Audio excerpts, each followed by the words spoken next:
इस क्वेश्चन में हमको दिया गया है कि ship moves along the equator to the east of the velocity, ठीक है।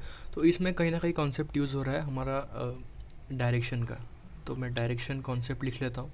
और जो नॉर्मल कॉन्सेप्ट है हमको ये बताता है कि हम इसको ईस्ट मानते हैं, और इसको हम वेस्ट, इसको हम साउथ, और इसको हम नॉर्थ, और इसके बीच वाले को हम बोलते हैं नॉर्थ ईस्ट, इसको बोलते हैं साउथ वेस्ट, और इसको बोलते हैं नॉर्थ वेस्ट। ये काफ़ी बेसिक सा टर्मिनोलॉजी है जो हमको ध्यान रखना है इस पूरे क्वेश्चन में। तो हमको और एक भी हमको बताया गया है कि हमको इक्वेटर मतलब हम इस लाइन को इक्वेटर मान के चलेंगे, तो इसको हम इक्वेटर मानते हैं। और the south eastern wind blows at a angle of theta equal to 60 degree. हमारा जो हवा का जो डायरेक्शन है वो कहीं ना कहीं इस डायरेक्शन में लाई करना चाहिए। बस नॉर्मल अंडरस्टैंडिंग की बात कर रहा हूँ, क्वेश्चन में क्या बोला है इसके बारे में कोई बात नहीं कर रहा हूँ। तो नॉर्मल अंडरस्टैंडिंग यही है कि हम साउथ ईस्टर्न को इसी डायरेक्शन मानते हैं, पर ये एब्सोल्युटली रॉन्ग है।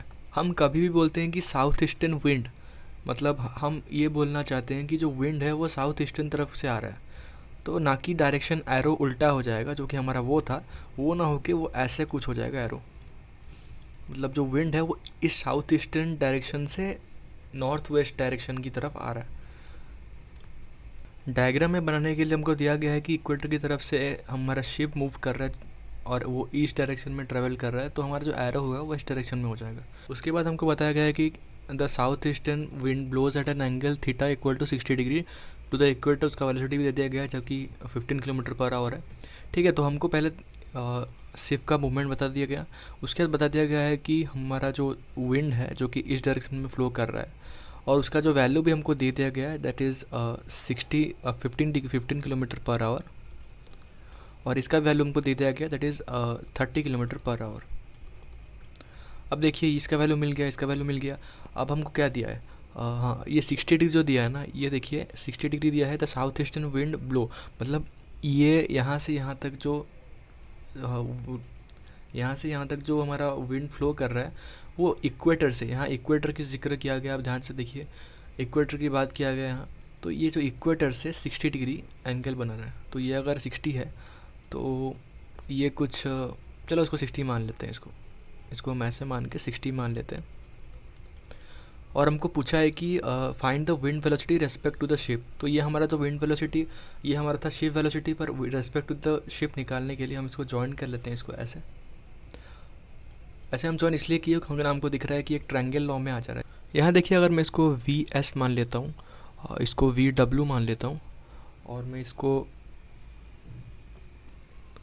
ये वाले को वी डैश मान लेता हूँ, तो हमको दिख रहा है कि हमारा वी डब्ल्यू जो हो जाएगा वो हो जाएगा V S plus V dash, मतलब ये प्लस ये और ये इक्वल टू वी डब्ल्यू।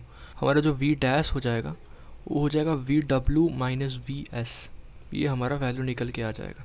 हमको पता है कि पैरेललोग्राम का जो रिजल्टेंट का वेक्टर होता है उसका फॉर्मूला होता है root over A square plus B square plus 2ab cos theta. तो थीटा जो होता है वो angle between the two vector होता है, और टू ए वेक्टर और वी वेक्टर का जो रिजल्टेंट होता है वो इसका फार्मूला यही है।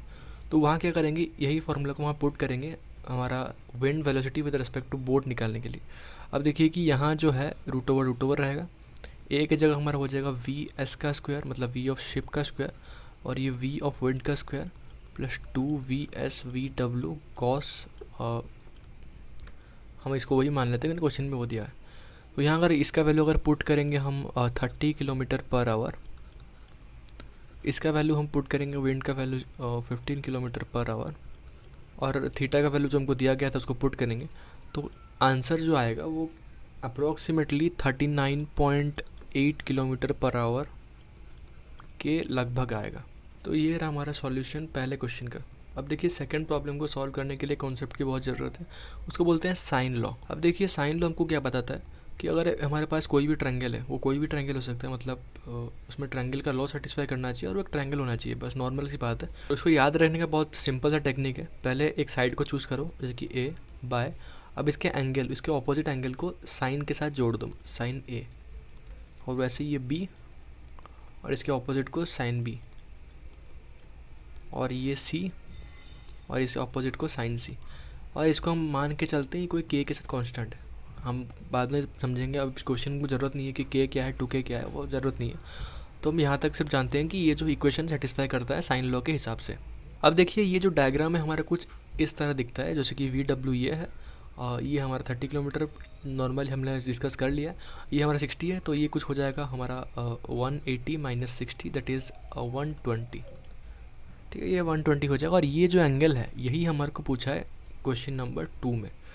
तो हम एंगल कैसे निकालेंगे, इसका एंगल को हम एक्स मान लेते हैं, थीटा ही मान लेते हैं, चलो तो साइन थीटा ही मान लेते हैं। तो ये कैसे निकलेगा, पहले इसकी side 15 kilometre per hour, 15 by इसका एंगल जो कि हमको नहीं पता, जो कि साइन कुछ थीटा हो जाएगा, इक्वल टू इसका साइड मतलब इसका वैल्यू V डैश है साइड अपॉन इसका एंगल जो कि 120 है, साइन 120 डिग्री। अब देखिए कि यहाँ हमको साइन थीटा निकालना है, तो इसको हम यहाँ भेज देते हैं। तो 15 और sine 120 degree equal to sine theta by V dash. अब देखिए नेक्स्ट स्टेप में हम थीटा को एक जगह रखेंगे और साइन को उस तरफ लेके इन्वर्स कर देंगे, साइन इन्वर्स और 15 sine 120 degree by V dash. अब देखिए V डैश का वैल्यू हमको पता है, हमने इसको पहले इक्वेशन में मतलब पहले क्वेश्चन में हमको निकाला, दैट इज़ 39.8। इसको अप्रोक्सीमेटली आप 40 मान सकते हो, इसमें कोई इशू नहीं हो जाएगा। अब देखिए यहाँ अगर हम पुट करेंगे 40 और इसको पूरे को सॉल्व करेंगे तो हमारा थीटा निकल के आ जाएगा, वो निकल के आ जाएगा 19.1। नॉर्मल हमारा कैलकुलेशन है और यहाँ तक जो था वो हमारा फिजिक्स यहाँ तक था। इसके बाद नॉर्मल कैलकुलेशन है जो कि साइन लॉ के मदद से किया जाता है। आई होप, मुझे लगता है कि आपको यहाँ तक बहुत अच्छी तरह समझ में आ रहा होगा। तो यहाँ तक अगर आपको कुछ भी प्रॉब्लम है आप फिर से रिवाइड करके देख सकते हो। Thank you for attending the lecture.